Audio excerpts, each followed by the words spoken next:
안녕하십니까. VM웨어 세미나에 오신 것을 환영합니다. 저는 VM웨어 탄주팀에서 근무하고 있는 신혜원입니다. 저는 탄주팀에서 고객 여러분의 어플리케이션의 현대화를 위한 여정을 도와드리는 일을 하고 있습니다. 약 2주 전에 VM웨어에서 탄주 어플리케이션 플랫폼이라고 하는 솔루션을 출시를 하였습니다. 오늘 이번 세션에서 저는 이렇게 새롭게 출시된 탄주 어플리케이션 플랫폼이 어떤 기능을 가지고 있고 또 어떤 방법으로 어플리케이션을 현대화하는 데 도움을 드릴 수 있는지에 대해서 말씀을 드리려고 합니다. 세션 도중에 질문이 있으실 경우에는 채팅창을 통해 질문을 남겨주시면 실시간으로 답변해 드리도록 하겠습니다. 그리고 세션이 종료될 때쯤에 간단한 설문조사가 진행될 예정입니다. 설문에 참여해 주신 분들을 대상으로 추첨을 통해서 경품을 드리도록 할 예정이오니 많은 참여 부탁드립니다. 오늘 이야기를 할 내용의 밑단에는 쿠버네티스가 있습니다. 쿠버네티스를 사용하는 기업들이 많아지면서 이제 쿠버네티스는 새로운 아이아스다라고 표현을 할 정도로 성장을 하였습니다. 쿠버네티스 1.0 버전이 릴리즈가 약 6년 정도 전에 있었는데요. 이렇게 얼마 되지 않은 기간 동안에 오픈소스를 현재 65% 이상의 조직에서 프로덕션 환경에서 사용을 하고 있습니다. 그리고 최신의 쿠버네티스 현황 보고서에서 거의 모든 응답자가 쿠버네티스의 운영 개선, 비용 절감, 어플리케이션의 아키텍처 개선에 이르기까지 이점이 많다라고 응답을 하였고, 이러한 답변들로 봤을 때 앞으로도 이렇게 쿠버네티스를 채택하는 기업이 빠르게 증가하게 될 것이라는 예상도 해볼 수가 있습니다. 그리고 이러한 쿠버네티스의 채택은 단일 환경을 넘어서서 멀티 클라우드로까지 전환될 그런 흐름을 타고 있는데요. 하지만 멀티 클라우드로의 전환을 가능하게 하도록 하는 쿠버네티스와 또 이 쿠버네티스 주변의 에코시스템을 채택하는 것이 쉽지 않다는 것도 이미 쿠버네티스를 사용해 보신 분들은 잘 알고 계실 겁니다. 쿠버네티스를 사용을 하고 있는 엔터프라이즈 기업의 운영자와 개발자들을 대상으로 설문조사를 해보면 쿠버네티스 환경에서 배포를 할 때 가장 큰 챌린지가 무엇이냐라는 질문에 가장 많은 응답자가 내부 경험과 전문 지식이 부족한 것이다 라고 답변을 하였습니다.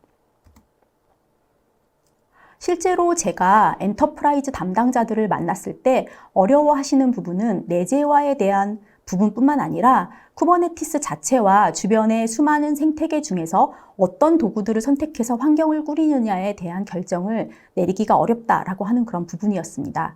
왜냐하면 이렇게 구성하는 방법은 딱 한 가지 정답만 있는 것이 아니기 때문입니다. 여기 보시는 이 오픈소스들이 전부 쿠버네티스 주변의 에코시스템들인데요.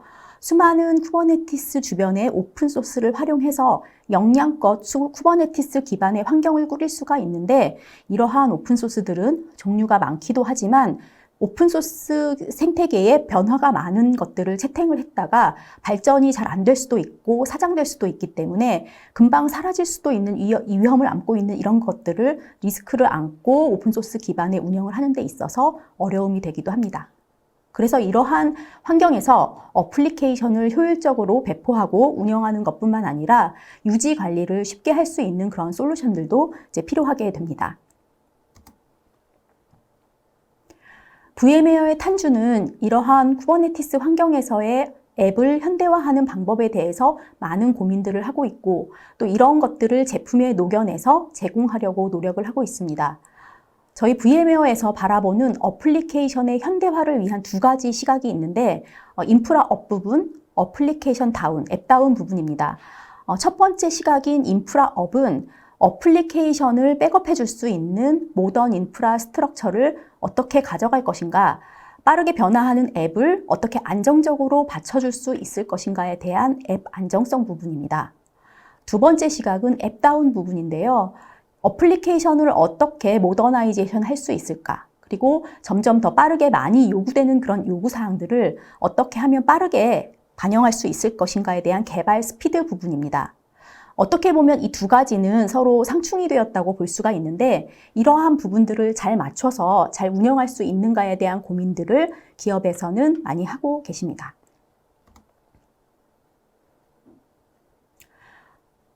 그래서 저희 VM웨어에서는 어플리케이션을 현대화하는 방법으로 크게 두 가지 단계를 말씀을 드리고 있습니다.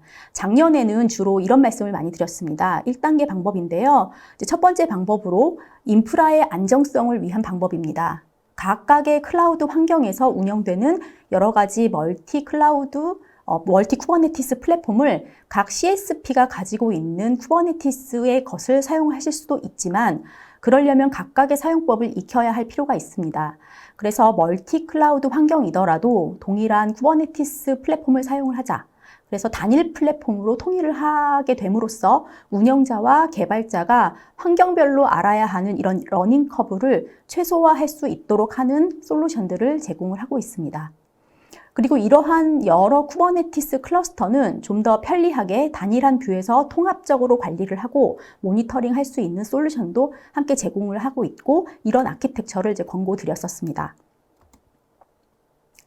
이제 두 번째 방법입니다. 두 번째 방법은 어플리케이션의 개발 속도 향상을 위한 방법으로 이제 말씀을 드리고 있습니다. 개발 생산성 향상을 위해서 워크로드의 개발 및 배포 속도를 향상시킬 수 있는 방법에 대해서 지속적으로 VM웨어에서 고민을 하고 있습니다. 특히 오늘 말씀을 드릴 탄주 어플리케이션 플랫폼은 어플리케이션의 개발, 배포 속도를 향상시키기 위한 최적의 솔루션입니다. 탄주 어플리케이션 플랫폼은 크게 세 가지 특징을 가지고 있습니다. 첫 번째는 IDE 도구에 플러그인을 설치를 함으로써 개발자가 쿠버네티스 환경에서 어떻게 구동되는지에 대해서 확인을 하고 원격으로 디버깅을 할 수 있는 기능을 제공하고 있습니다. 이 기능을 통해서 개발자가 조금 더 쉽고 빠르게 개발에 집중할 수 있는 환경을 제공받게 됩니다. 두 번째 제공하고 있는 기능은 내부에 서플라이 체인이라고 하는 모듈을 포함을 하고 있습니다. 이 서플라이 체인에는 개발자의 코드 작성이 완료가 되면 소스의 변경 내용을 트리거링 받아서 실제 쿠버네티스 환경에 배포가 되도록 사전에 정의된 파이프라인을 제공을 하고 있습니다. 이 기능을 통해서 개발자와 운영자는 운영 환경으로 빠르게 그리고 지속 가능한 경로, 요즘은 패스 투 프로덕션이라고 많이들 이야기를 하는데요. 이 운영으로 가는 길을 빠르게 제공받게 됩니다. 세 번째는 탄주 어플리케이션 플랫폼이 포함하고 있는 각각의 모듈들은 개발팀, 운영팀, 보안팀 이렇게 각각의 팀들이 자신의 역할을 잘 수행할 수 있도록 잘 설계된 사용자 인터페이스를 제공을 합니다. 그래서 요즘 이야기를 하고 있는 데브섹옵스 관점에서도 어플리케이션을 원활하게 딜리버리 할 수 있게 됩니다. 그래서 지금부터 이 탄주 어플리케이션 플랫폼에 대해서 좀 더 자세히 살펴보도록 하겠습니다. 앞에서 제가 이야기를 드릴 때 탄주 어플리케이션 플랫폼이 패스 투 프로덕션을 제공한다, 운영으로 가는 더 쉬운 길을 제공한다 이렇게 말씀을 드렸습니다. 그렇다면 운영으로 조금 더 쉽게 가기 위해서 이런 경로를 만들 수 있도록 하는 더 나은 데브섹옵스 경험을 얻으려면 어떤 것들이 필요할지 좀 생각을 해보도록 하겠습니다. 지금 보시는 이러한 과정들은 개발 코드부터 운영 배포에 이르기까지 필요한 일련의 작업들을 표시를 한 겁니다. 관련 기술들도 습득을 해야 되고 개발이나 디버깅, 테스트, 빌드 이런 과정이 끝나게 되면 이후에는 이 코드를 기반으로 만들어진 이미지에 대해서 스캐닝을 한다거나 사이닝, 레지스트리에 저장하는 이런 과정들을 거쳐서 컨테이너를 배포하고 구동시키는 이런 과정들이 필요합니다. 그리고 이러한 과정들은 개발자, 운영자, 보안 관리자 이렇게 역할이 프로세스별로 섞여 있는 것을 보실 수가 있습니다. 그래서 이러한 프로세스들을 각각의 역할별로 안전하게 그리고 확장 가능하게 그리고 또 모든 쿠버네티스 환경에서 실행할 수 있도록 간소화된 모듈을 제공을 함으로써 엔드-투-엔드 데브섹옵스 경험을 가질 수 있도록 하는 솔루션이 바로 앞으로 말씀드릴 탄주 어플리케이션 플랫폼입니다. 탄주 어플리케이션 플랫폼은 개발자가 코드를 커밋하면 내부에 가지고 있는 사전에 정의된 서플라이 체인이 자동으로 트리거 되어서 안전하게 쿠버네티스 환경으로 어플리케이션을 배포시켜 줄 수 있는 운영 경로를 기본적으로 제공을 합니다. 이 과정에서 보안 담당자가 필요한 경우에는 이미지 스캐닝이라든가 사이닝 같은 추가 검증이 필요한 경우 기본적으로 제공하는 서플라이 체인에다가 파이프라인을 끼워 넣어서 커스텀한 체인도 구성을 할 수가 있습니다. 운영자 역시 배포 방법에 대한 커스터마이징이 필요할 경우에 이 부분을 수정을 하실 수가 있습니다. 각각의 담당자가 자신의 역할에 충실할 수 있도록 모듈화되어 있다는 점에서 탄주 어플리케이션이 가진 특징을 이제 말씀드릴 수 있겠습니다. 탄주 어플리케이션 플랫폼은 크게 두 가지 컨셉을 기반으로 합니다. 첫 번째가 앱 어웨어 플랫폼이라는 개념입니다. 앱이 인식하는 플랫폼이란 뜻입니다. 일반적으로 저희가 이야기를 할 때 앱 어웨어 플랫폼 그리고 플랫폼 어웨어 앱이라는 이야기를 많이 합니다. 앱 어웨어 플랫폼의 뜻은 어플리케이션이 작동하기 위해서 플랫폼에 앱이 가진 많은 정보들을 알릴 필요가 없이 어플리케이션이 플랫폼 위에 올라갔을 때 플랫폼이 어플리케이션의 진행 상황을 스스로 발견할 수 있어야 한다는 그런 의미입니다. 그리고 반대로 플랫폼 어웨어 앱이라는 의미는 어플리케이션이 플랫폼이 가진 정보들을 알고 있어서 어플리케이션을 만들 때 플랫폼의 환경을 고려를 해줘야 한다는 의미입니다. 어떻게 보면 지금까지 저희가 개발을 해왔던 방식은 플랫폼 어웨어 앱이었다고 볼 수가 있을 텐데요. 이제 좀 관점을 바꾸어서 탄주 어플리케이션 플랫폼은 자바 개발자들이 이제 가장 많이 사용하고 있는 오픈소스인 스프링 프레임워크의 영향을 많이 받아서 이제 그 개념이 생겼습니다. 스프링 프레임워크 진행에서는 스프링 이니셜라이저라고 하는 위저드를 제공을 하고 있습니다. 이 위저드의 기본 컨셉이 바로 앱 어웨어 플랫폼입니다. 탄주 어플리케이션 플랫폼은 개발자들이 쿠버네티스라는 플랫폼에 동작하기 위한 여러 다른 설정들을 직접 구성을 할 필요가 없이 어플리케이션의 배포 템플릿을 제공을 해서 개발자들이 이런 구성을 직접 해야 되는 이런 부담감을 덜고 개발 자체에만 집중할 수 있도록 설계한 것이 특징입니다. 이것들은 이제 어플리케이션의 개발자라든가 운영자 그리고 배포자 이런 각각의 역할을 담당하는 사람들이 본연의 업무에만 집중할 수 있도록 플랫폼에서 좀 더 많은 일을 이제 한다는 것을 의미를 하고 플랫폼 역시 자동화 그리고 환경을 인식할 수 있는 이런 설정들을 추가하는 템플릿들이 포함되었다는 그런 의미가 됩니다. 탄주 이제 어플리케이션 플랫폼이 가지고 있는 또 한 가지의 컨셉은 이너 루프와 아우터 루프입니다. 이너 루프는 개발, 테스트, 디버깅 같은 개발자의 개발 작업 환경에서 이루어지는 그런 작업들을 의미를 합니다. 개발자가 작업을 가지고 와서 코딩을 하고 테스트를 하고 체크인을 할 준비가 될 때까지 이런 과정이 계속적으로 반복이 됩니다. 이것을 이너 루프라고 하고 일반적으로 이런 작업들을 개발자의 테스트, 쿠버네티스 환경에서 발생하게 됩니다. 아우터 루프는 개발자의 환경 밖에서 일어나는 작업들을 의미하게 되는데요. 소스가 체크인되면 여기에서 안전하고 신뢰할 수 있는 코드가 운영 환경에 전달되도록 하는 이런 작업들이 수행이 됩니다. 이미지를 만들고 이 이미지를 스캐닝, 테스팅, 배포 같은 작업들이 여기에 해당되는 거고요. 이런 것들을 아우터 루프라고 부르게 됩니다. 탄주 어플리케이션 플랫폼에서는 이너 루프 안에서 일어나는 작업들을 빠르게 반복할 수 있도록 하고 아우터 루프에서 일어나는 작업들을 자동화해서 빠르게 운영 가능한 환경을 제공하는 것을 목표로 하고 있습니다.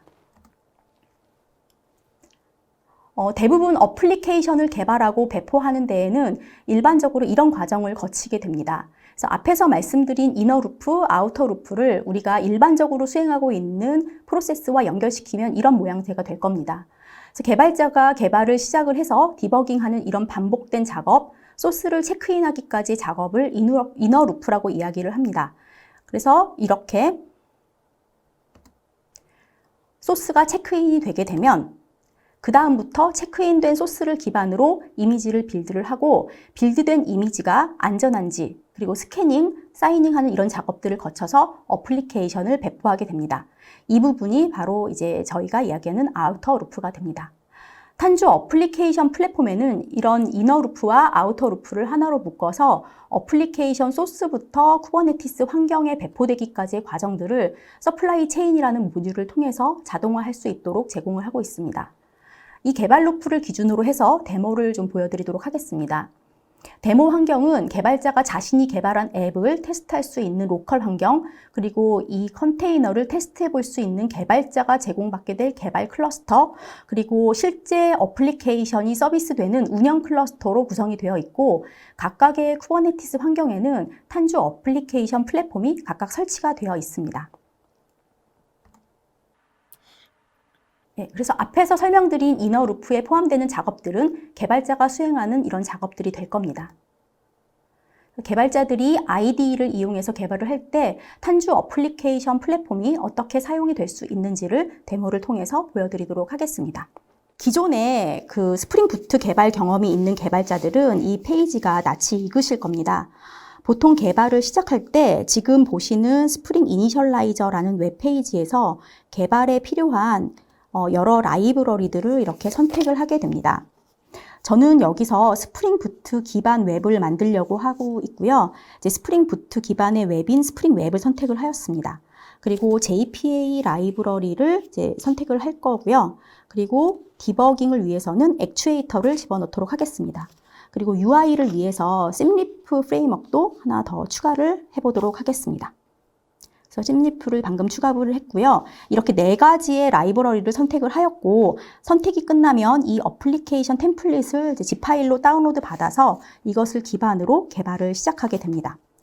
이런 방식의 위저드를 제공해 주는 것이 개발자들에게는 굉장히 편리한 그런 기능들 중에 하나였기 때문에 이 컨셉을 탄주 어플리케이션 플랫폼에서 그대로 차용을 했습니다. 그래서 지금 탄주 어플리케이션 플랫폼에 보시는 화면은 엑셀러레이터라고 하는 웹페이지입니다. 쿠버네티스용 앱 배포 템플릿을 이곳에서 다운로드 받아서 사용을 하실 수가 있습니다. 현재 한 10몇 개 정도의 템플릿이 등록이 되어 있습니다. 어플리케이션의 성격에 따라서 센서 데이터를 트래킹하는 앱, 그리고 스프링 부트 어플리케이션도 있고요. 그리고 부트 기반은 아니더라도 스프링 프레임워크를 사용하는 어플리케이션이 있습니다. 커스텀하게 내가 작성한 기본 템플릿을 기반으로 새로운 엑셀러레이터도 만드실 수가 있습니다. 새롭게 엑셀러레이터를 만들 경우에는 여기 보이시는 New Accelerator 템플릿을 클릭하셔서 포맷에 맞게 작성하신 다음에 등록해 주시면 됩니다. 일단 저는 스프링 부트 기반의 아주 기본적인 어플리케이션을 만들어 보도록 하겠습니다. 우측에 보시면은 탄주 자바 웹앱이라고 되어 있는 이 엑셀러레이터가 스프링 부트 기반의 어플리케이션에 대한 템플릿입니다. 레파지토리 보기를 클릭을 하게 되면요.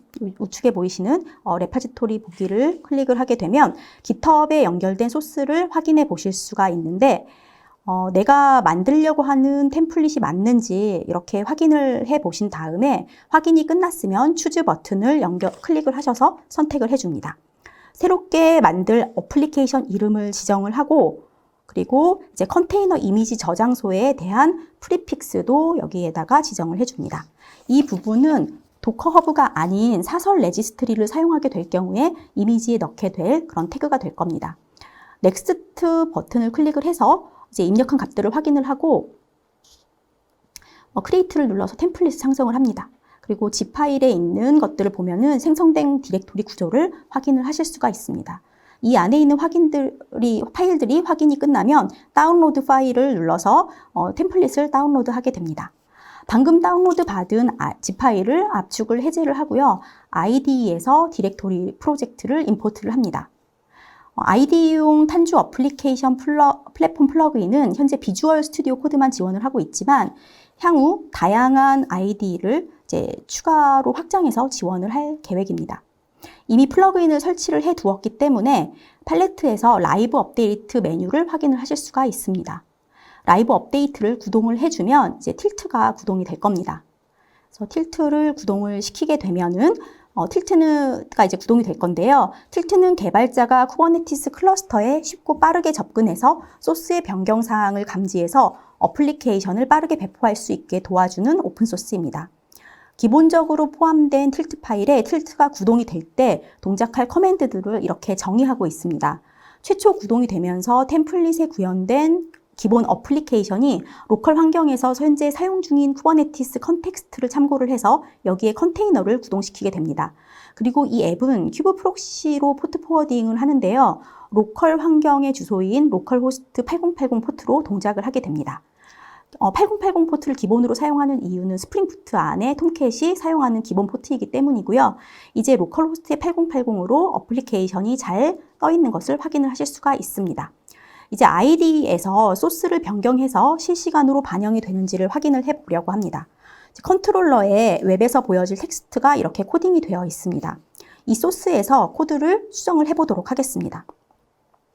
그래서 이제 텍스트로 수정을 하고 있고요. 이 수정이 된 것들을 이제 완료를 한 다음에는 이제 저장 버튼을 클릭을 하게 되면은 이 저장하는 이벤트를 감지해서 틸트가 명령어를 다시 실행을 시켜주는 것을 확인을 해 보실 수가 있고요.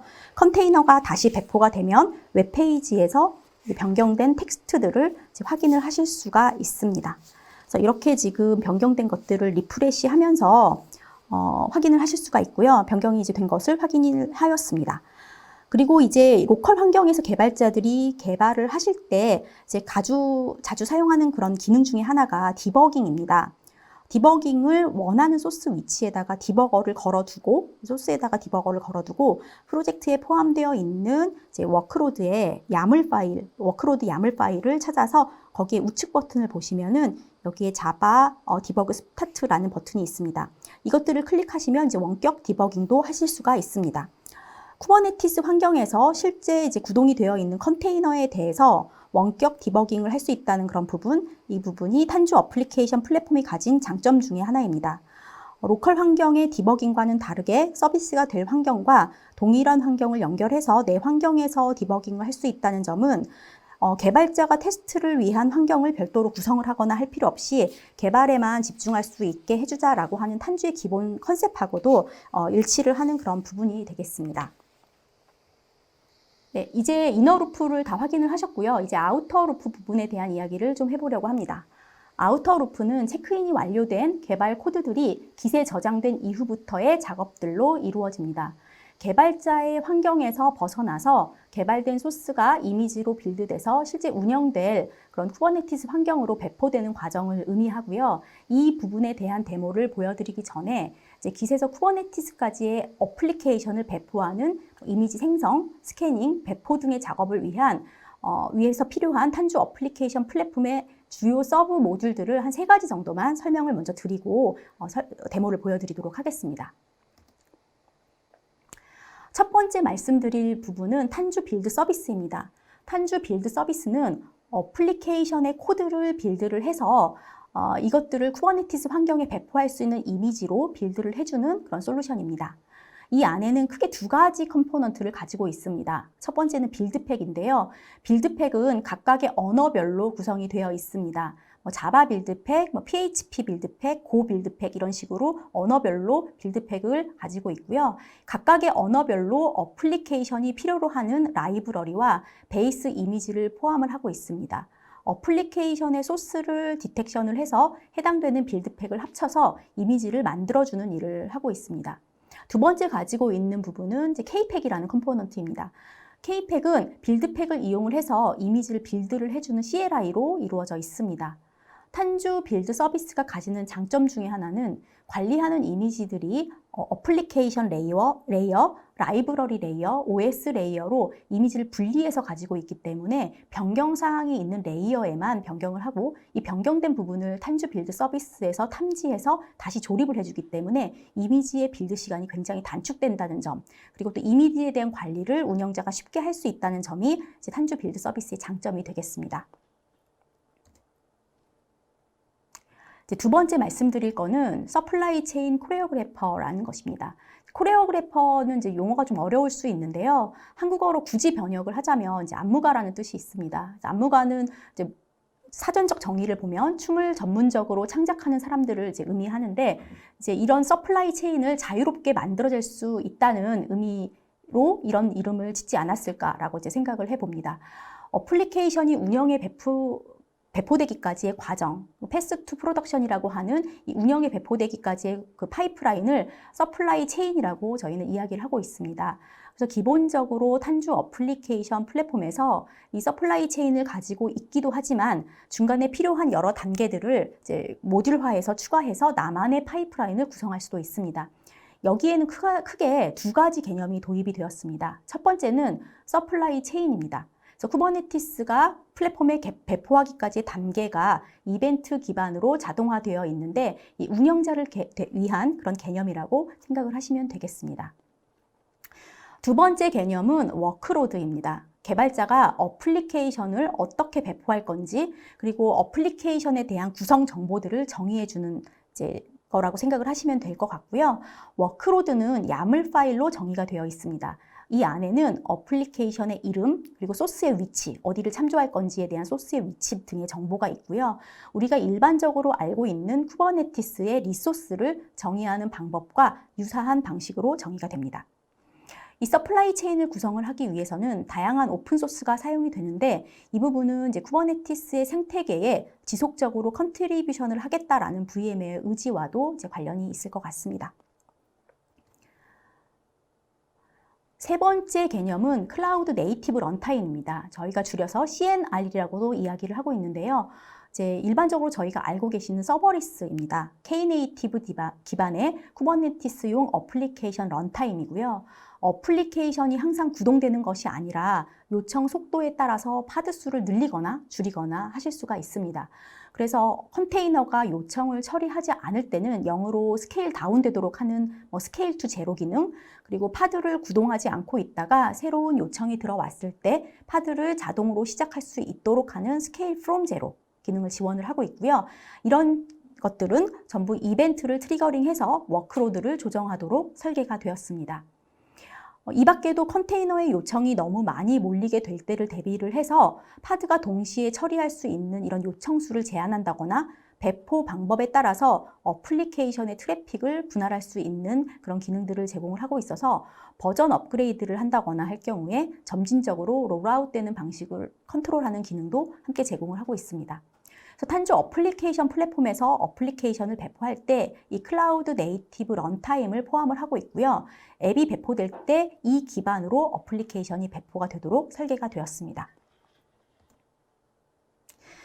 이제 탄주 어플리케이션 플랫폼으로 실제 어플리케이션을 배포하는 데모를 좀 보여드리도록 하겠습니다.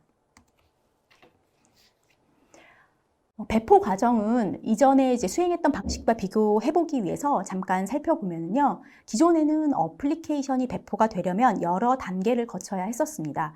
먼저 소스를 빌드를 하고 이미지를 만들기 위해서 도커 파일을 생성을 합니다. 도커 파일 안에는 이미지를 만드는 데 필요한 여러 라이브러리들이라든가 설정 정보들을 스크립팅을 해주게 되고요. 이렇게 만들어진 도커 파일을 기반으로 이미지를 빌드를 하고 이 이미지를 레지스트리에 저장을 합니다. 그 다음에 쿠버네티스에 배포하기 위해서 디플로이먼트, 서비스, 로드 밸런서, 인그레스 이런 쿠버네티스가 인식할 수 있는 리소스들을 YAML 파일에 정의를 하고 이것들을 배포를 하게 되는 거죠. 그래서 큐브 컨트롤 커맨드를 이용해서 어플라이하고 이제 앱을 배포를 하게 되는데 그 다음에도 실제 서비스를 위한 FQDN을 실제로 설정을 해주어야 합니다. 탄주 어플리케이션 플랫폼을 통해서 어플리케이션을 배포하기 위해서는 이런 과정들이 필요 없이 단 하나의 커맨드만을 필요로 하고 있습니다. 그래서 워크로드라고 앞에서 설명을 드렸던 워크로드라는 쿠버네티스 리소스를 사용을 하게 될 거고요. 우리가 일반적으로 알고 있는 쿠버네티스에서 파드나 서비스, 디플로이먼트 같은 리소스들을 만들 때 사용하는 YAML을 만들 때와 동일한 방식의 워크로드 YAML 파일을 정의를 하게 됩니다.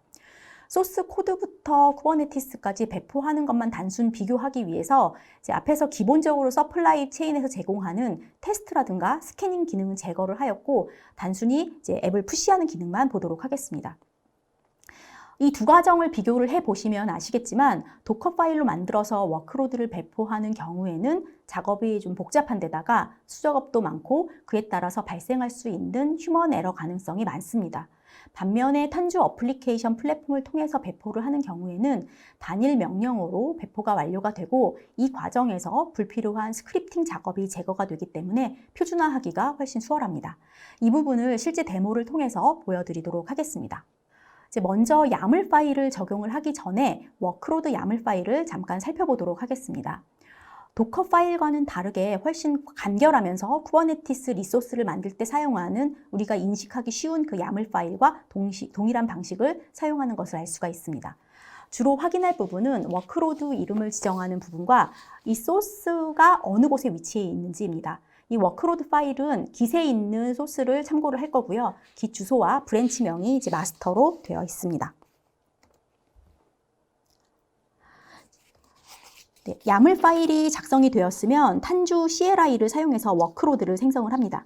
실제로 이제 어플리케이션이 구동되기 위한 동작은 이 명령어 하나만 실행시켜주면 되는데, 다만 내부적으로 이 아이가 어떻게 동작하는지를 확인을 하기 위해서 왼쪽에 워크로드들이 어떻게 생성되어 가는지 로그를 함께 살펴보도록 하겠습니다. 그리고 오른쪽에는 어떤 파드들이 생성되어 가면서 작업이 진행되는지를 함께 볼 수 있도록 하는 파드 리스트들을 주기적으로 체크하는 명령어를 함께 실행시키고 있습니다. 우측 상단을 보시면은 빌드를 위한 파드가 이제 생성이 되었고요. 이 파드가 어플리케이션 소스를 빌드를 해주는 일을 합니다. 아까 앞에서 말씀드렸던 탄주 빌드 서비스에 관련된 일이고요. 빌드 컨테이너의 상태 부분에 이제 이닛이라고 적혀 있는데 총 6개의 작업 중에서 4가지가 지금 완성이 된 것을 이제 알 수가 있고, 작업이 완료되어 가면서 순차적으로 숫자가 올라가는 것을 보실 수가 있습니다. 이제 아까도 말씀드렸던 것처럼 이제 탄주 빌드 서비스가 빌드를 하기 위해 수행되는 작업들로 이루어져 있고, 이 작업이 완료가 되면 이제 이니셜라이즈가 진행이 됩니다. 작업이 정상적으로 완료가 되면 이제 completed라는 화면 상태로 이제 변경이 되고요. 이 상태가 되면 소스에 대한 빌드가 완료가 된 것입니다. 빌드가 완료된 이후에는 config writer 파드가 이제 수행이 되고 있는데요. 이 실제 파이프라인이 구성되고 동작하기 위한 워크로드를 구성하는 단계입니다.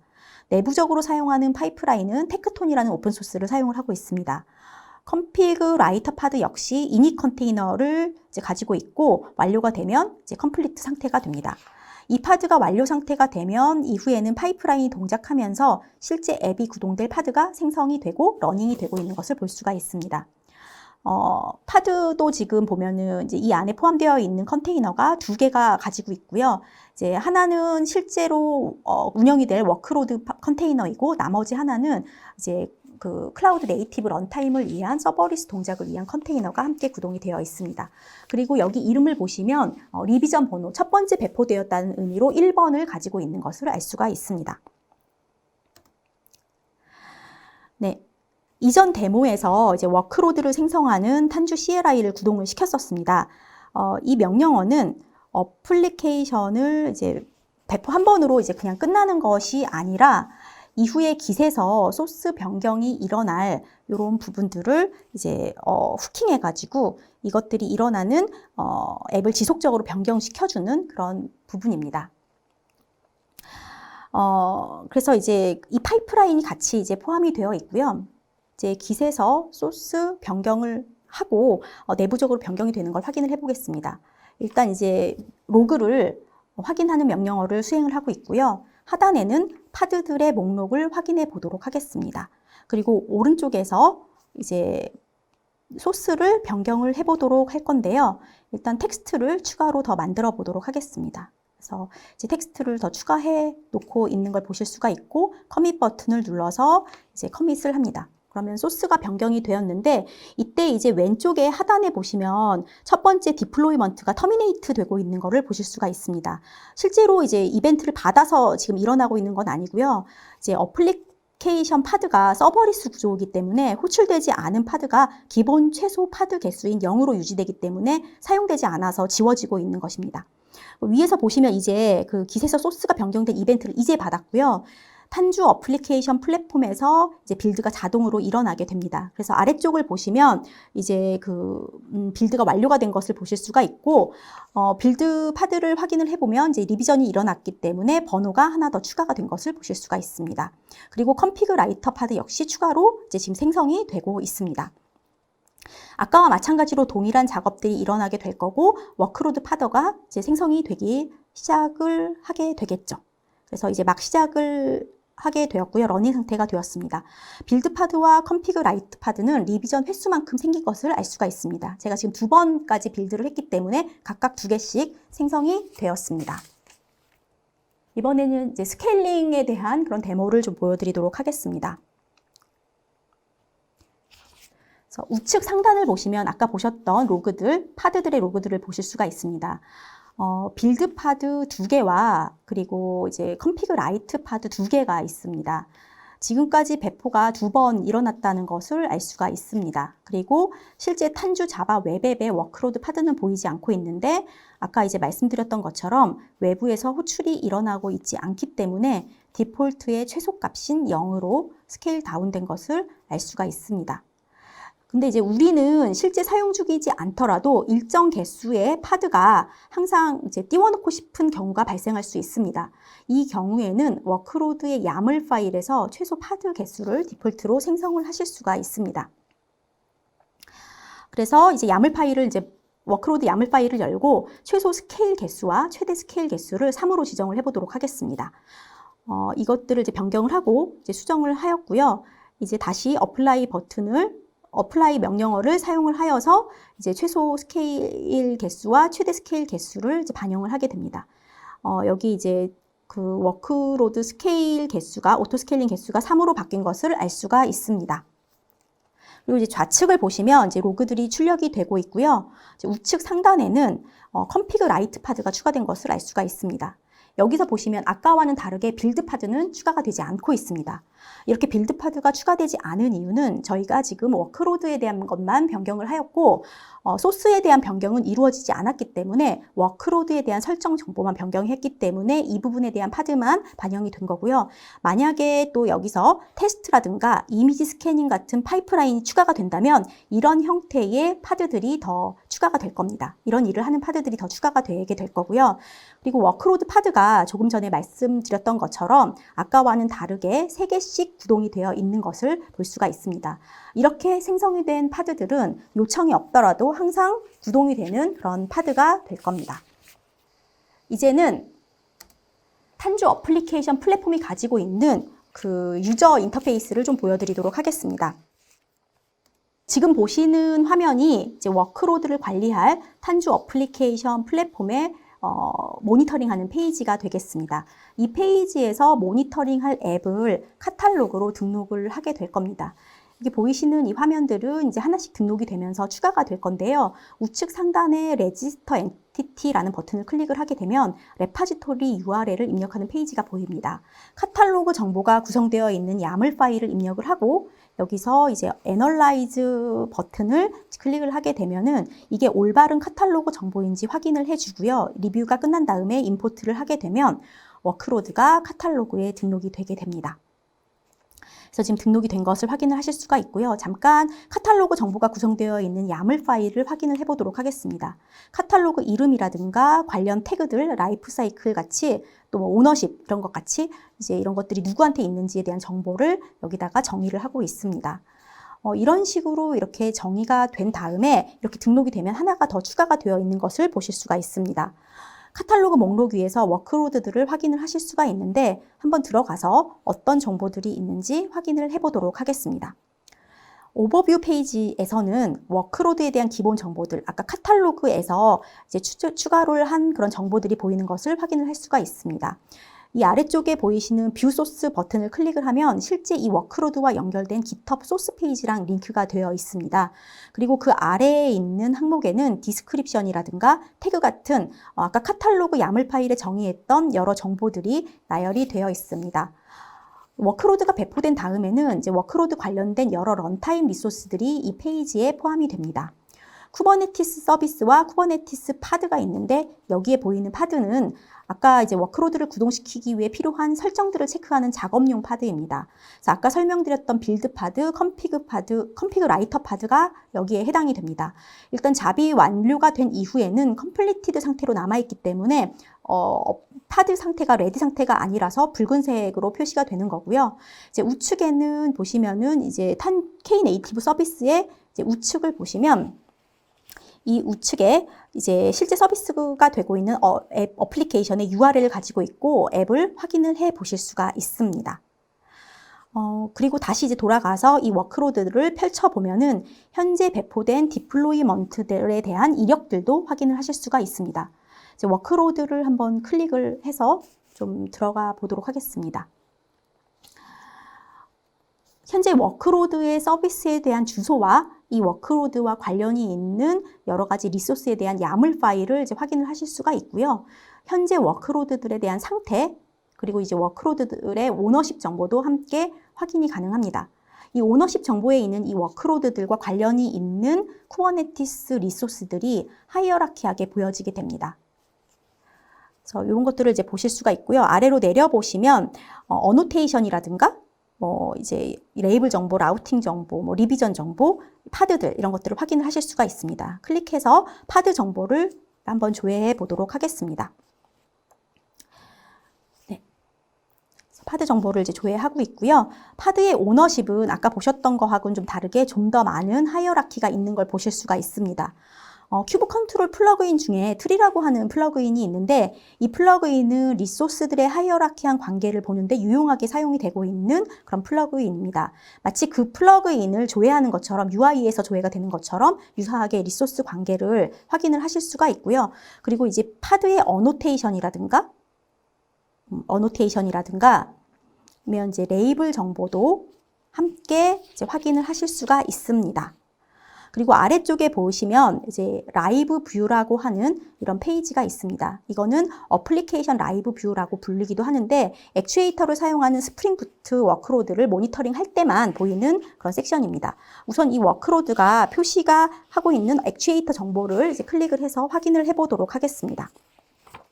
액추에이터는 스프링 부트 앱에 대한 거의 모든 정보를 다 담고 있기 때문에 개발자들이 개발을 할 때 디버깅하기가 좋아서 아주 유용하게 사용되는 그런 기능입니다. 여기 보이시는 각각의 이런 링크들이 정보 유형별로 매트릭이나 그런 하위 정보들을 담고 있습니다. 그래서 클릭을 하면은 각각의 세부 정보들을 보실 수가 있는데 액추에이터에서 담아내는 정보는 보시는 것처럼 제이슨 포맷으로 되어 있습니다. 그래서 가독성이 조금 떨어질 수가 있어요. 저 같은 경우에는 크롬에다가 플러그인으로 제이슨 뷰어를 설치를 했기 때문에 뭐 이렇게 줄도 바뀌고 뷰티파이에서 보여지고는 있지만 이렇다 하더라도 텍스트로 되어 있는 정보를 추출해서 보기는 좀 쉽지 않은 일일 겁니다. 탄주 어플리케이션 플랫폼 UI로 다시 돌아가서 보시면 이 액추에이터에서 보여주는 링크들을 이 위에 인포메이션 카테고리에 나누어서 정보들을 표시를 해주고 있습니다. 지금 보시는 액추에이터에 대한 링크, 스프링부트 버전 같은 정보들을 이제 기본적으로 디테일에서 보여주게 되어 있고요. 이쪽에 있는 이 위쪽에 이제 인포메이션 카테고리에서 좀 여러 가지 정보들을 확인하실 수가 있습니다. 헬스는 앱의 구동 상태, 그리고 디스크 정보들을 보여주고 있고요. 그리고 또 항목을 바꾸어서 environment에는 어플리케이션에서 사용하는 여러 가지 환경 변수 정보들을 보여주고 있습니다.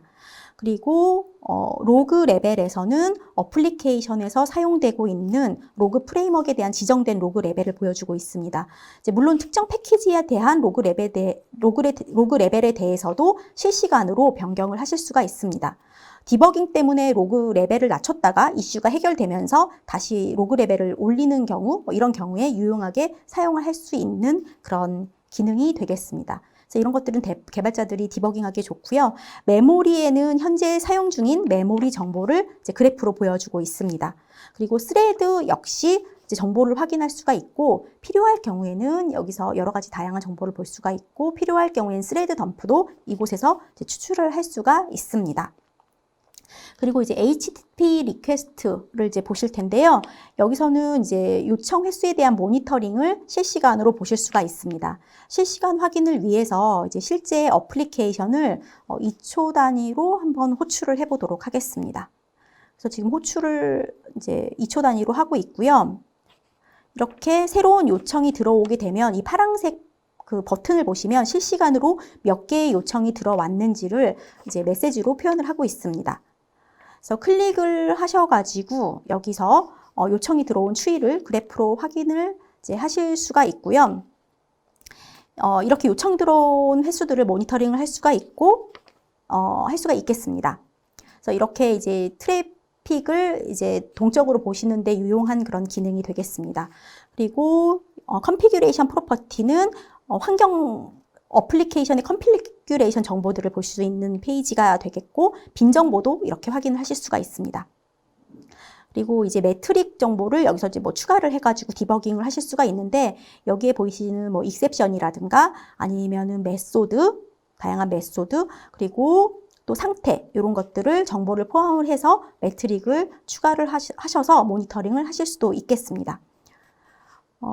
그리고 액추에이터에서는 아까 보셨던 제이슨 파일에 표시된 여러 하위 엔드포인트들을 이제 확인을 하실 수도 있습니다.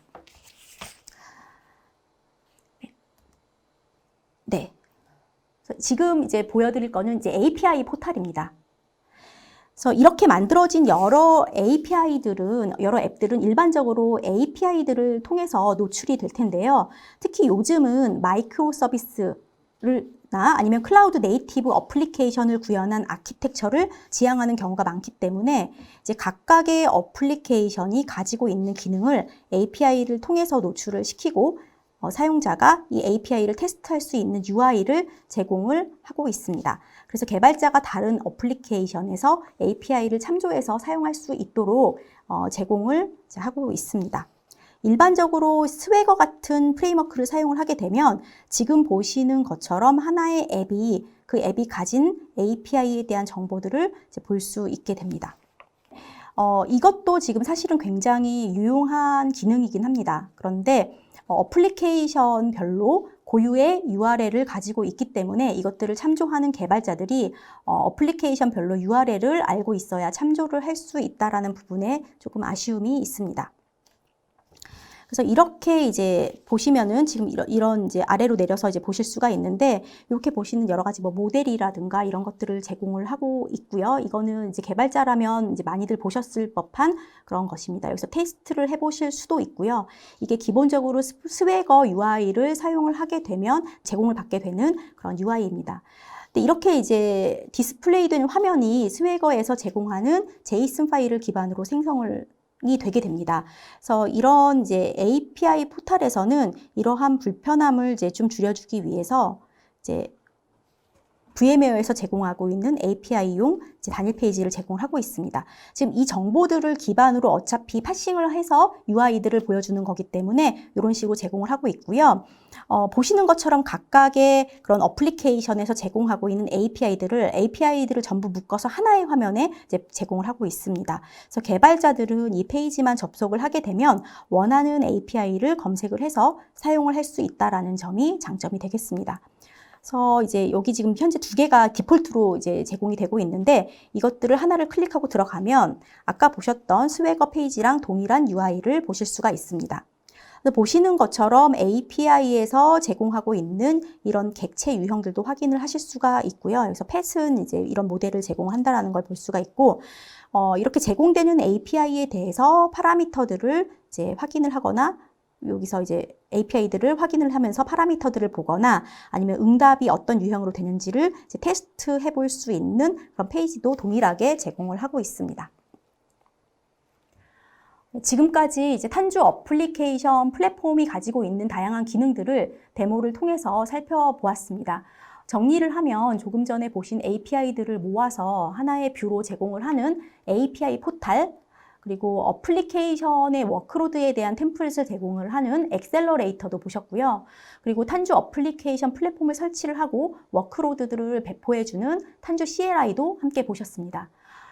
이 엑셀러레이터와 탄주 CLI를 통해서 실제 쿠버네티스 환경까지 패스 투 프로덕션을 가능하게 해주는 기능도 함께 확인을 해보았고요. 그리고 이제 원격 디버깅이라든가 로컬 환경에서의 개발을 쉽고 편리하게 해주는 IDE 플러그인의 기능도 함께 확인을 해보았습니다. 그리고 어플리케이션이 배포가 되었을 때 K네이티브의 런타임을 이용한 워크로드 배포, 그리고 스케일링 기능도 이번 세션에서 함께 다루었습니다. 이렇게 탄주 어플리케이션 플랫폼이 제공하는 기능들의 뒷단에서 사용되는 기술들은 전부 쿠버네티스의 에코시스템을 이루고 있는 여러 가지 오픈소스들을 기반으로 이루어져 있습니다. VMware는 이렇게 쿠버네티스의 오픈소스 생태계의 발전을 위해서 주변 오픈소스들을 적극 활용을 하고 있고 또 컨트리뷰션 하는 것을 원칙으로 하고 있다는 것을 말씀을 드리면서 이번 세션을 마치도록 하겠습니다. 시청해 주셔서 감사합니다.